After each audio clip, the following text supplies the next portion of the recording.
Bismillahirrahmanirrahim. Assalamu alaikum, my dear students. I am Mrs. Komal Fareed and I am your mathematics teacher. This is class 6 and we are learning through online teaching. As you all know that we have started our second term and we have started unit number 4, integers already, and I have provided you the notes of exercise 4a already. Now, in today's lecture, I will give you the detailed notes of exercise 4b. We all know that our unit is named as integers. Our today's topic is ordering of integers. Ordering of integers means we have to compare integers, means we have to see that either the two of the integers are in a smaller greater relationship or not. We have to see that in two of the integers, which one is the smaller and which one is the larger or greater. Next, we have to arrange them in ascending order or in the descending order. In this exercise, we will just look on these 3 points. We have to compare the integers while looking into their smaller or greater properties. We have to arrange them in ascending order or we have to arrange them in the descending order. Next, exercise 4b has started. Question number 1 is, which is smaller? Part A, 5 or 8? You can easily see that 5 is smaller. Part B, -2 or 0, which is smaller? We all know that negative integers are smaller. So -2 is smaller than 0. Part C, 3 or -10. You can see that 3 is a positive integer and -10 is a negative integer. So -10 is smaller. D part, -4 and -6. Now you have both the integers as negative integers. So you have to see that which one is greater, -4 or -6. We all know that as we continue going to increase in the negative integers, the number's value decreases. In other words, अगर हम -4 और -6 का comparison करते हैं तो हमें ये देखना होगा कि इन दोनों में से बड़ा नंबर कौन सा है, 4 और 6. जैसे आप नंबर लाइन से लेफ्ट साइड पे मूव करते जाते हैं, आपके number -1, -2, -3 up to so on move करते जाते हैं, ग्रेटर होते जाते हैं. ठीक है, बट जिस तरह नेगेटिव साइन के साथ जैसे जैसे लगता जाता है उनकी वैल्यू डिक्रीज होती जाती है. नंबर बेशक बड़ा होगा बट उसकी वैल्यू लेस होगी. सो -4 और -6 में स्मॉलर वैल्यू किसकी है, -6 की, राइट? क्योंकि वो इंक्रीजिंग साइड को जा रहा है. 4 से बड़ा है 6, लेकिन -6 है और -4 है, तो -6 will be smaller. Then last E part is -1, -6. You can see that -1 जो है वो -6 से ग्रेटर है. कैसे? क्योंकि जैसे आप लेफ्ट साइड पे मूव करते जाओगे, वैल्यू ऑफ नंबर जो है वो डिक्रीज होती जाएगी. नंबर बेशक इंक्रीज होता जाएगा, जैसे 1 से बड़ा होता है 2, 2 से बड़ा होता है 3, 3 से बड़ा होता है आपके पास 4 and up to so on, लेकिन उनकी वैल्यू माइनस साइन की वजह से डिक्रीज होती जाती है. सो क्वेश्चन नंबर 1 आप यहाँ से वीडियो को पॉज करके नोट डाउन कीजिएगा अपनी नोटबुक्स पर एज इट इज इसी वीडियो के through, right?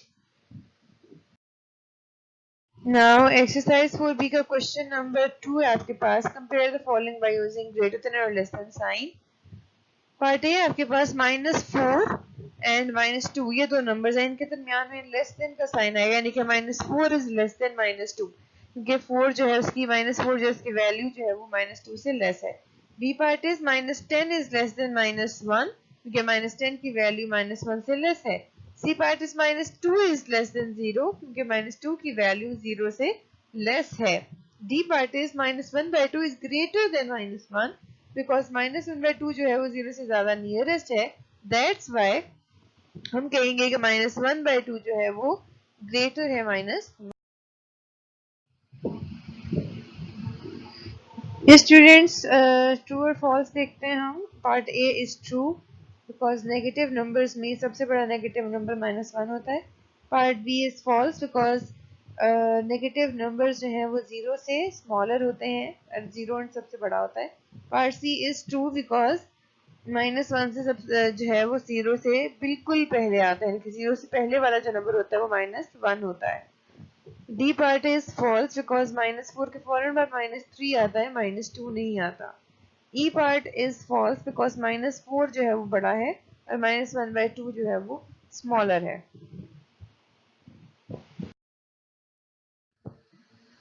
Next question number 6, arrange in ascending order. आपके पास रैंडमली 5 नंबर्स आ रहे हैं, ठीक है। इनको आपको असेंडिंग ऑर्डर में जो है वो लिखना है। 1 है, फिर -2.5 है, -0.5 है, फिर 0 है और -1 है, ठीक है। सबसे स्मॉलेस्ट नंबर से आपको स्टार्ट लेना है। तो आप पहले नेगेटिव नंबर्स देखोगे, पॉजिटिव को तो आप छोड़ दोगे। नेगेटिव नंबर्स में आपके पास आ रहा है -2.5, -0.5 और -1, राइट। इन तीनों में सबसे बड़ी वैल्यू जो आ रही है वो आ रही है -0.5 की, उससे कम वैल्यू आ रही है -1 की और सबसे कम वैल्यू आ रही है -2.5 की। सो -2.5 इज द स्मॉलेस्ट नंबर, हम उससे स्टार्ट करेंगे। उसके फौरन बाद आएगा हमारे पास -1, उसके फौरन बाद आएगा हमारे पास -0.5, then comes 0 and in the last we will have 1। सही है, तो हमने सबसे स्मॉलर वाली वैल्यू से सबसे ग्रेटर वाली वैल्यू तक गए हम। तो हमारे पास -2.5 is less than -1 and -1 is less than -0.5, -0.5 is less than 0 and 0 is less than 1। ये हमारा असेंडिंग ऑर्डर हो गया, ठीक है। Question number 7 is arrange in the descending order. Again आपके पास 6 नंबर्स हैं और इनको आपको डिसेंडिंग ऑर्डर में लिखना है, मतलब बड़ी वैल्यू से छोटी वैल्यू पर लिखना है। -1/2 is the very first value, then 0, then -3/4, 1/4, 1 and -1। सबसे बड़ी वैल्यू यहाँ पर आपके पास है 1, which is greater than very next number 1/4, then 1/4 is greater than 0, 0 is greater than -1/2 जो कि आपके पास हाफ आ रहा है, यानी कि 0.5 आ रहा है।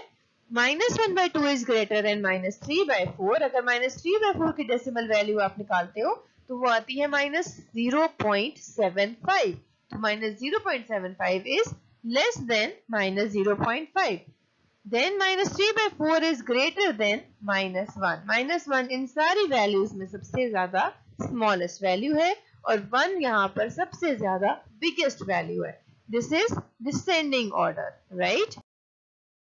to do is your homework is आपने इन सारे के सारे क्वेश्चंस को घर में प्रैक्टिस करना है। इसके जितने भी आपको प्रॉब्लम्स फेस करने पड़ रहे हैं, कोई चीज समझ नहीं आ रही, कोई क्वेश्चन समझ नहीं आ रहा, उसको आपने discussion group of mathematics of class 6 में डिस्कस करना है, ठीक है। और इन सारे क्वेश्चंस को एज इट इज, जो फॉर्मेट मैंने आपको पहले सारे नोट्स में दिया हुआ है उसी फॉर्मेट पे आपने इन सारे क्वेश्चंस को, इस पूरी एक्सरसाइज को सॉल्व करना है। You have to use black and blue markers, you have to use black and blue ink pens and you have to draw margin on both sides, left and right, and आपका काम neat and clean होना चाहिए। हर question के बाद आपको एक line छोड़नी है। Keep this thing in your mind, ये सारे के सारे जो आप टास्क कर रहे हो, सारी की सारी जो आप एक्सरसाइजेस सॉल्व कर रहे हो, इनको जब हम चेक करेंगे तो हमें इसी फॉर्मेट पे, जो फॉर्मेट मैंने आपको दिया उसी पे मिलनी चाहिए, otherwise we will cross your work, ठीक है। तो बहुत इजी है, आराम से सुकून से छुट्टियों में आप ये सारे काम जो है वो इजीली कर सकते हैं, right.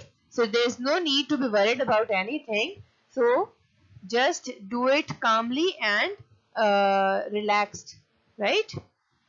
Next, end of your video lecture and this is end of today's exercise. And I hope कि आपको ये सारी एक्सरसाइज समझ आ गई होगी। बहुत आसान है, बिल्कुल मुश्किल नहीं है, बिल्कुल टफ नहीं है। एंड स्टिल अगर आपको कोई प्रॉब्लम लग रही है तो आप मुझसे डिस्कशन ग्रुप में डिस्कस कर सकते हो। Thank you so much, all the best.